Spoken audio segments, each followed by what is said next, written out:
Chaque fois que je me suis senti blessé, je suis le responsable de ma blessure.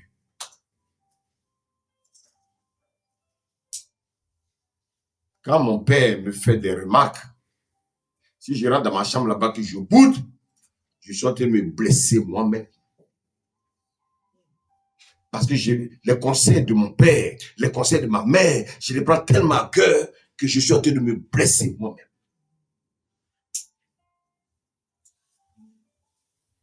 Il y a les enfants aujourd'hui, on ne peut pas leur donner des conseils. Quand tu leur donnes des conseils, ils se sentent blessés. Mais au fond d'eux, ils sont conscients que ce que le papa dit, maman dit, c'est la vérité.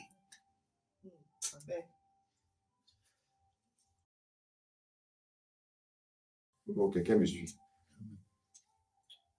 Quelqu'un me suit. La personne qui te parle, un effet simplement que tu donnais un couteau. Maintenant, c'est à toi de savoir comment tu vas utiliser ce couteau.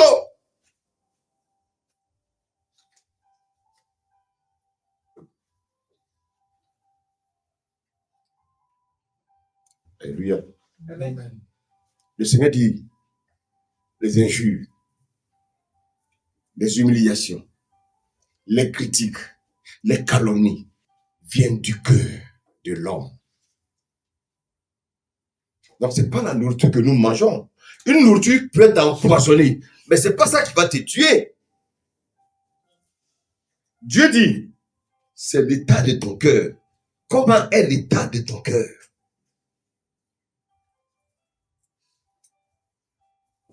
Alléluia. Amen. Alléluia. Amen. Alléluia. Amen. Parce que c'est toi qui as pris le couteau et tu t'es enfoncé dans le cœur. Je donne un exemple.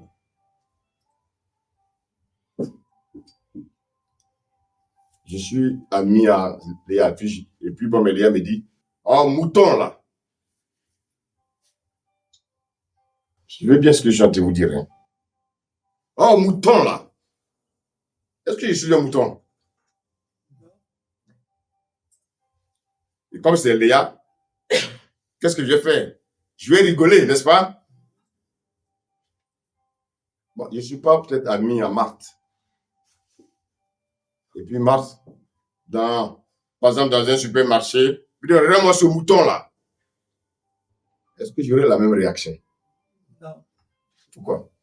Ce n'est pas le même cœur que j'ai. Ce n'est pas le même cœur là que j'ai. Pourquoi Léa m'a dit que je suis mouton? Ça ne me dit rien. Et Marthe, parce que je ne la connais pas, dans un magasin, elle me traite de mouton et je réagis négativement. Donc en fait, mon cœur change en fonction de la circonstance.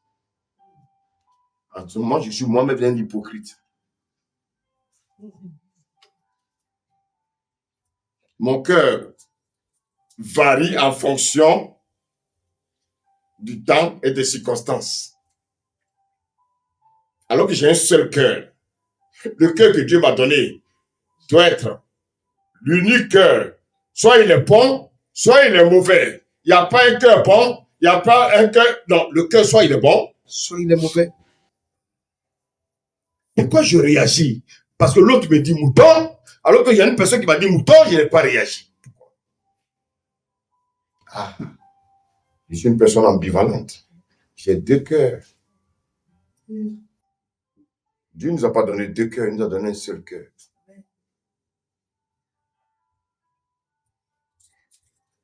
Dieu ne nous a pas donné deux cœurs, il nous a donné un seul cœur. Alléluia. Amen. Alléluia. Amen. Pourquoi nous prenons souvent les choses à cœur? Regardez un peu. Regardez un peu notre quotidien. Qu'est-ce qui se passe dans nos vies? Regardez même à la maison. On prend les choses à cœur. Soit on boude le mari, soit le mari boude la femme, soit ce sont les enfants qui boudent le père, les enfants boudent la mère, et quand tu leur poses la question, mais la raison pour laquelle les enfants boudent, toi-même tu rigoles.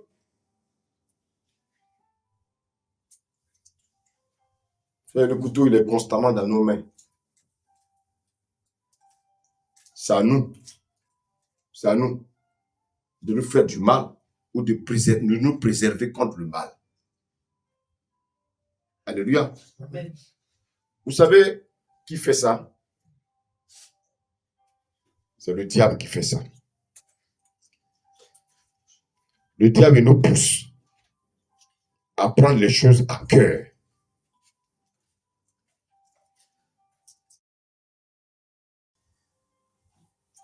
Est-ce que je me fais comprendre ce matin? Le diable, il va nous pousser à prendre les choses à cœur. Des choses qui sont simples, des choses qu'on ne doit pas mépriser, il va nous pousser à mépriser des choses.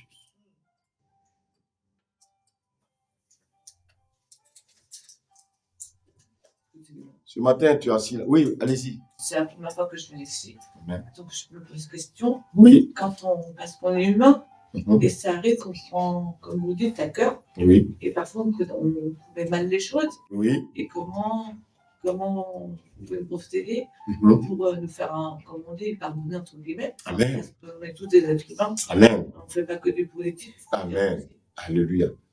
Moi, j'aime ça parce que au moins, elle pose des questions, elle veut comprendre. Amen. Ne croyez pas que moi, qui suis en train de prêcher, je suis correct. Hein? Nous tous, nous avons tous besoin de la grâce de Dieu. C'est ça que je vais vous dire ça. Je vais vous le dire, comment nous devons faire devant certaines situations. Alléluia. Ce qu'elle a dit, c'est clair, hein? Qui ici peut me dire, moi d'abord le premier, qui ici peut dire qu'il ne prend pas les choses à cœur? Tu es un menteur. Alléluia. Qui ici là peut me dire qu'il ne prend pas les choses à cœur? Qui ici peut me dire qu'il n'a jamais boudé? Qui ici peut me dire qu'il n'a jamais voulu à ses parents? Qui va dire ici qu'il n'a jamais voulu à ses enfants?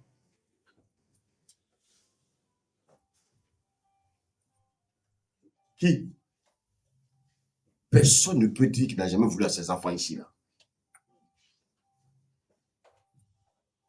Nos enfants, ils nous tendent les couteaux constamment.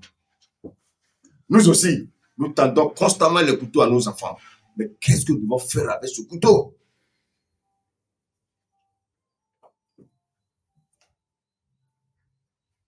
Alléluia.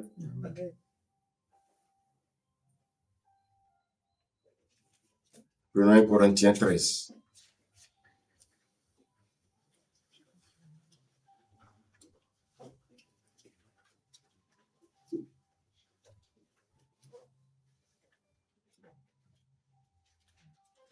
Corinthiens 13, on va lire ce passage-là.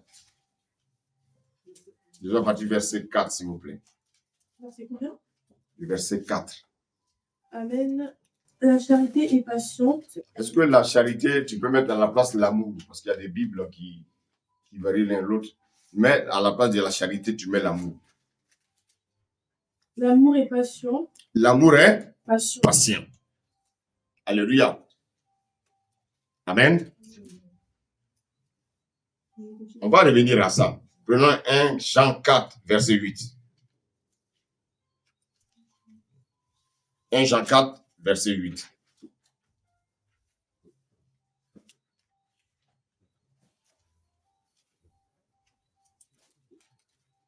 Qu'est-ce que la parole nous dit?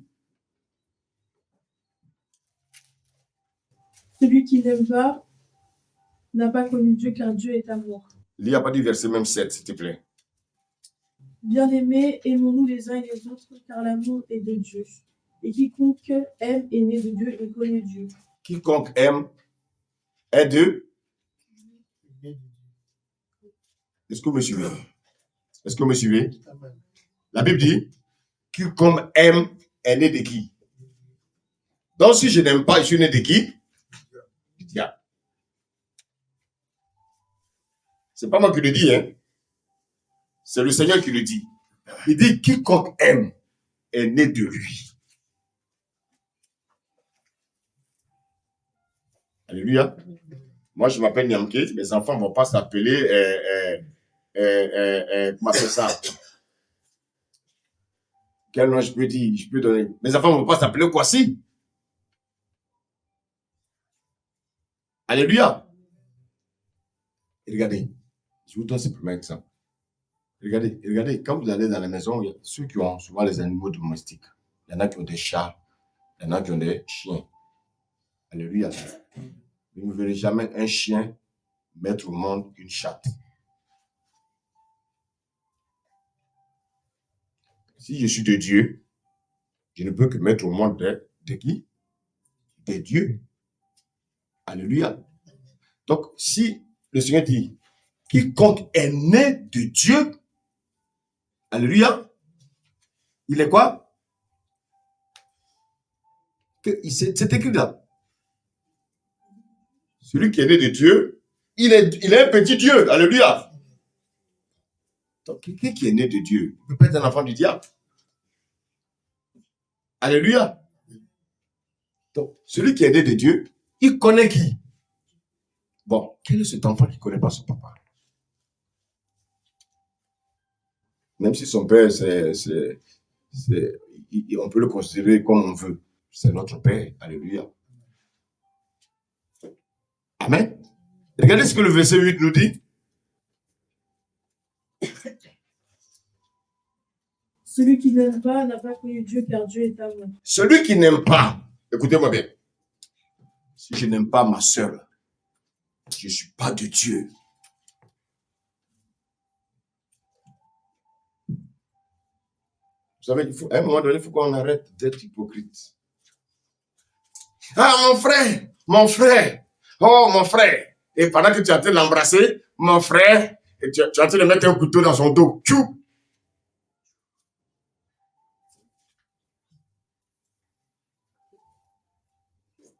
Ça existe ou ça n'existe pas? Mon frère, oh, patience, oh, mais tu m'as manqué. Et pendant que je fais la collade, tout vient du cœur. Tout ce que nous faisons vient du cœur. Quand j'aime, ça vient du cœur.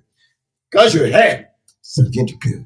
Quand je mens, ça vient du cœur. Quand je critique, ça vient du cœur. Quand je critique quelqu'un, c'est parce que je n'aime pas cette personne. Quand j'aime une personne, je ne peux pas la critiquer. Alléluia. Donc, c'est de ce Dieu-là que nous sommes en train de parler dans 1 Corinthiens 13. On retourne dans 1 Corinthiens 13, verset 4. L'amour, hein?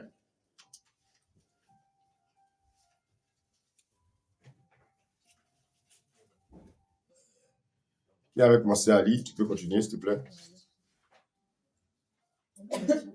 Verset 4. Oui. Verset 4. 1 Corinthiens combien?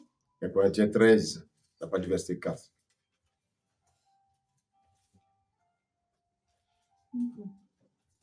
L'amour est patient. Il est plein de bonté. L'amour n'est point envieux. Okay. L'amour est patient. Alléluia. Si quelqu'un m'a fait du mal, je ne veux pas rendre le mal par le mal. Amen. Parce que l'amour est patient. Et il est dit quoi? Ensuite, l'amour est plein de bonté. Bon. Quelqu'un qui me fait du mal. Amen. Si quelqu'un me fait du mal, je dois rendre le mal par le mal. Comme je suis un enfant de Dieu, qu'est-ce que je dois faire?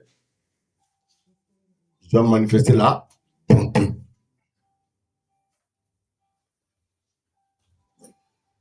Est-ce que je me fais comprendre? Oui. Regardez, quelqu'un qui me fait mal, pourquoi il me fait le mal? Il me fait le mal parce qu'il est un enfant du diable. Donc, pour montrer à cette personne que lui et moi, on n'a pas la même nature, moi, je lui fais le bien. C'est pour ça qu'on dit, l'amour est patient. L'amour est plein de bonté.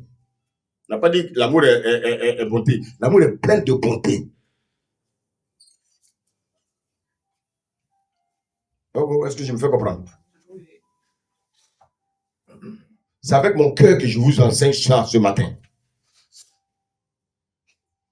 L'amour, là, Elle ne fait pas le mal à quelqu'un. L'amour, là, elle ne critique pas. Amen. On lit la suite.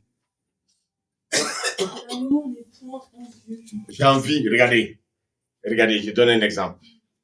Ça se voit souvent dans le milieu du travail. Tu as un collègue, demain on le nomme chef, tu es envieux, tu convoites sa place. Pourquoi c'est pas moi? Pourquoi c'est pas moi? Non, mais ton tour arrive. Regarde, c'est pas toi aujourd'hui, mais demain ça sera toi. Toi, remercie Dieu d'avoir élevé ton collègue. Ah oui, mais j'ai vu la voiture de Patricia. Ah non, il faut que j'ai la même voiture. Ça, c'est l'envie. L'amour n'est pas envieux. L'amour n'est pas envieux. Alléluia. On continue. L'amour ne se vante point. Regarde. Ah non, tu sais, moi. Ah oui, moi j'ai tout, hein. Moi j'ai tout chez moi, hein. Moi je ne manque de rien, hein. Oui, c'est la grâce de Dieu. Mais toi, tu as tout chez toi, mais il y en a qui n'ont rien. Donc en fait, tu as te moquer de ceux qui n'ont rien. Apprends à te taire. Sois humble. Parce que tout ce que tu as, c'est Dieu qui te l'a donné. Tu vois, nous pensons que c'est par nos propres forces. Regardez, je vous dis une chose. Allez visiter les hôpitaux. Vous allez voir qu'il y a des gens qui étaient des anciens, peut-être vos anciens collègues, qui sont couchés à l'hôpital, qui ne peuvent plus se mouvoir. Ils ont tellement travaillé. Aujourd'hui, ils n'ont plus la force. Ils veulent travailler, mais ils ne peuvent plus. Ils ont envie de travailler, mais ils ne peuvent plus. Parce qu'ils sont malades. Alléluia. Il ne faut pas se vanter, il faut être humble. Ah non, mais cette collègue-là, moi je travaille mieux qu'elle. Oui, mais si tu travailles mieux qu'elle, tais-toi, laisse les autres dire. Vous croyez que dans le milieu de travail, on ne sait pas qui travaille? Non, dites-moi, on ne sait pas qui travaille? On sait qui travaille, on sait qui ne travaille pas. Mais ce n'est pas à nous de juger. Amen. Alléluia. Il y a des supérieurs, ils jugeront un jour, s'ils sont vraiment justes. On continue la lecture. Elle ne s'enfle point d'orgueil. Donc, quelqu'un déjà qui se vante, il est orgueilleux. Alléluia. Verset 5. Elle ne fait rien de malhonnête. Regardez, oui, non. Quelqu'un qui a amour, il ne peut pas faire quelque chose de malhonnête. Alléluia. Est-ce que je me fais sur ce matin? On continue. Elle ne cherche point son intérêt. Voilà, donc il y a des gens qui sont égoïstes.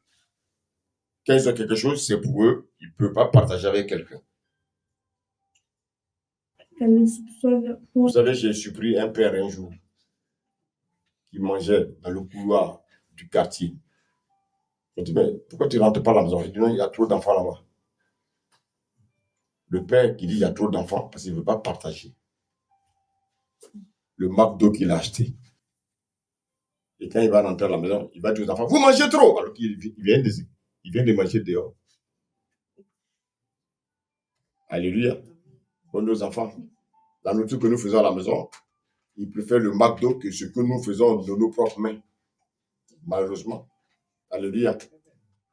Mais le père, qu'est-ce qu'il fait? Il se cache derrière dans le quartier là-bas, quelque part, il finit de manger et puis il essuie sa bouche.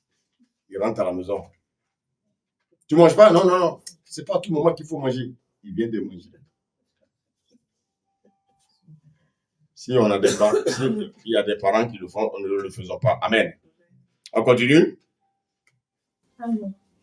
Elle ne soupçonne point le mal. Oui. On dit l'amour ne soupçonne point le mal. Tu sais, ma fille, la susceptibilité n'est pas bon. La susceptibilité. La susceptibilité. C'est quoi la susceptibilité? Convainqueur. Quand on dit cet homme est susceptible, ça veut dire quoi? Il n'aime pas les remarques. Hein? Il prend un cœur. Quelqu'un qui n'aime pas les remarques. Certes, il n'aime pas les remarques, Mais il soupçonne, ça veut dire tout, pour lui, il voit le mal partout. Alléluia. Tu sais, j'ai un ami qui me disait que il a dit à une de ses collègues du travail, ah, mais tu es bien habillé, hein? Mais pourquoi tu me dis ça? Pourquoi tu me dis ça? Non, tu veux dire quoi? D'habitude, je m'habille comment? D'habitude, je m'habille comment? Qu'est-ce que tu veux dire par là? Je suis sensibilité. Ça fait que on ne peut même pas dire bien des gens. Au lieu de dire merci. En fait, qu'est-ce qu'il veut dire par là? Non, d'habitude, je m'habille comment? Qu'est-ce que tu veux dire par là? Non, non, il faut que tu m'expliques. Non, mais en tout cas, je vois que tu es bien habillé. Ah non, mais tu veux dire quoi? D'habitude, je m'habille comment? Voilà quelqu'un qui a le couteau, il peut se piquer.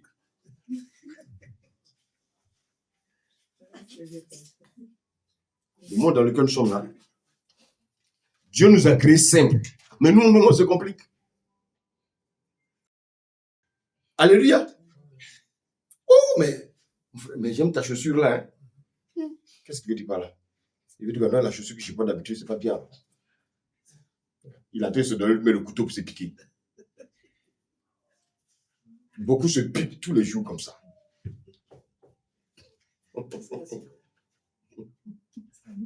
Alléluia. Alléluia. Il y a des gens qui ont le couteau dans la main, eux-mêmes ils se piquent. Tu les vois tous les jours, ils boutent. Ils sont jamais contents. Ils se piquent à tout moment. Ils ont l'insuline, ils se piquent. Ce sont des diabétiques spirituels. L'amour ne soupçonne pas le mal. Alléluia. Alléluia. Continue. Et regardez bien la suite. Elle ne se réjouit point de la justice. Oui. Si on fait du mal, alléluia, à ma soeur Marie, je vais être solidaire de Marie. Amen. Si je vois, par exemple, dans une situation où je vois que quelqu'un est en train de lui faire du mal, alléluia, comme je ne supporte pas l'injustice, je suis solidaire de Marie. Amen. Je ne m'associe pas à la personne pour enfoncer Marie. Ça veut dire quoi? Je suis un enfant de qui? Du diable. L'amour ne supporte pas l'injustice. Parce que c'est moi, comme vous l'avez dit tout à l'heure, on n'est jamais tout seul, il y a toujours un père et une mère. On n'est jamais tout seul, le monde. Et à plusieurs, on réussit mieux que tout seul. Amen. Alléluia. Amen. C'est pour ça que il faut beaucoup communiquer dans la maison. Il faut communiquer dans le couple. Il faut communiquer avec les enfants. Il n'y a rien de tabou. Parce que quand quelque chose devient tabou, ça devient la sorcellerie. Quand quelque chose devient tabou, ça veut dire que c'est quelque chose qui vient du diable. Amen. Il faut être transparent. Je vais vous donner un témoignage. Il y a un père, sa fille, c'était la première fois. Amen. De voir ses menstrues. Elle a eu peur. Donc, elle va voir papa, mais, oh, va voir ta maman. Et tu le père, explique-lui, fais-la asseoir. Explique-lui que bon, tu as atteint maintenant la puberté. Donc, c'est normal. Explique-lui simplement. Mais tu la renvoies. Non, va voir ta maman. C'est-à-dire que toi, tu n'as pas affaire à ça. Pourtant, tu donnes à sa maman, tu vois qu'il y a ça. Vous voyez combien de fois nous, les hommes, nous sommes bizarres. Ta fille, elle ne comprend pas. Quand elle va aller tomber enceinte, tu vas te plaindre. Maintenant, il faut lui expliquer. L'enfant a besoin simplement d'explication. Mais tu es en train de lui donner un couteau. Elle va s'expliquer avec. Alléluia. Amen. Frère, ce sont des choses quotidiennes que nous vivons chaque jour. Nous voulons avoir la paix. Mais nous avons constamment le couteau dans nos mains. Et nous nous piquons avec. Et regardez ce que l'amour fait. On continue. Mais elle se réjouit de la vérité. L'amour se réjouit de la vérité. Donc, quelqu'un qui a l'amour, il ne peut pas aimer le mensonge. Alléluia, on continue. Elle excuse tout. Tu vois, donc, ma soeur, Patricia, oh, vraiment, tu m'as fait beaucoup de mal. Ma soeur, vraiment, c'est vrai. Je t'ai fait beaucoup de mal, je reconnais. Vraiment, excuse-moi. Ça, c'est quand on a l'amour. On dit l'amour excuse tout. On dit tout. Alléluia. L'amour excuse tout. On n'a pas dit l'amour excuse simplement ce que mes amis m'ont fait. L'amour excuse même ce que tes ennemis t'ont fait. L'amour excuse tout. Il dit bien, ça veut dire quoi? Toute chose. Si quelqu'un t'a fait la méchanceté, Dieu te dit, il faut l'excuser. Il faut l'excuser. Amen, on continue. Elle croit tout. Elle croit tout. Elle espère tout. Elle espère tout. Elle supporte tout. Donc en fait, si quelqu'un me fait du mal, je dois supporter. Je vois des gens qui me regardent bizarre, mais c'est comme ça. C'est pas moi. Quelqu'un me fait du mal, je dois supporter. Parce que je crois à un Dieu qui est puissant, qui va toujours me défendre. Dis Amen. Amen. Maintenant, regardez ce qu'il nous dit au verset 8. L'amour ne périt jamais. L'amour ne périt jamais. Mais si on me dit que l'amour ne périt jamais, et tout à l'heure, on vient de me dire que l'amour ne s'irrite point, comment c'est fait que je suis toujours blessé? Amen. Amen. Maintenant, je vous pose la question. Comment je peux vaincre tout ça?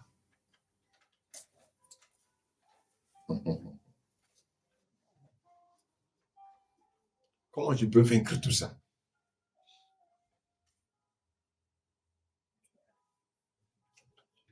L'humilité. Le silence. L'humilité. Le silence. Chaque fois que tu sens, alléluia, alléluia, tu sens que ton cœur commence à s'irriter. Ouvre simplement, prends simplement ta Bible.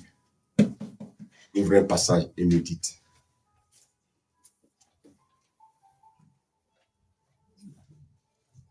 Alléluia. Amen.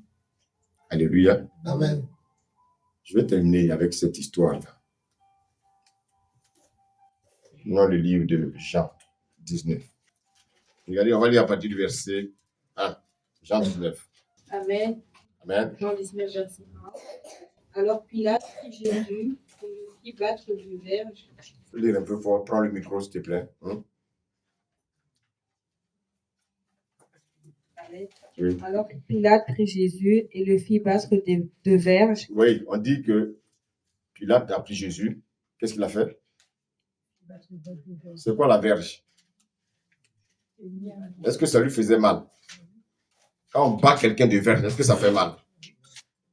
Ok, continue. Les soldats tressèrent une couronne d'épines qu'ils posèrent sur sa tête. Oui. Et ils le vêtirent d'un manteau de pourpre. Puis, s'approchant de lui, ils disaient « Salut, roi des Juifs !» et ils lui donnaient des soufflets. Oui. Qu'est-ce qu'il faisait? Jésus, écoutez-moi bien, ils l'ont battu. Ils ont craché sur lui. Ils l'ont battu des verges. Son corps était ensanglanté.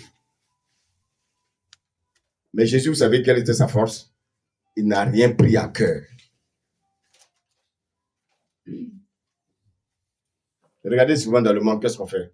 On salue simplement les gens qu'on est. Je me pose la question, combien de fois tu as déjà salué tes voisins de ton quartier? Combien de fois tu les as salués? Ah non, lui, là, il ne me salue pas. Moi aussi, je ne le salue pas. Non. Toi, tu es un enfant de Dieu. Tu es amour. Salue-le. Avant de le saluer, alléluia, il va te saluer. Alléluia. Alléluia. Vous savez quel est notre problème? C'est qu'on refuse de mourir. Vous savez, la Bible dit que avant de sortir Ève de la côte d'Adam, Adam était quoi? Qu'est-ce que Dieu a fait? Adam dormait dans un profond sommeil. Écoutez, pendant qu'il dormait, Dieu a sorti la femme à Ève.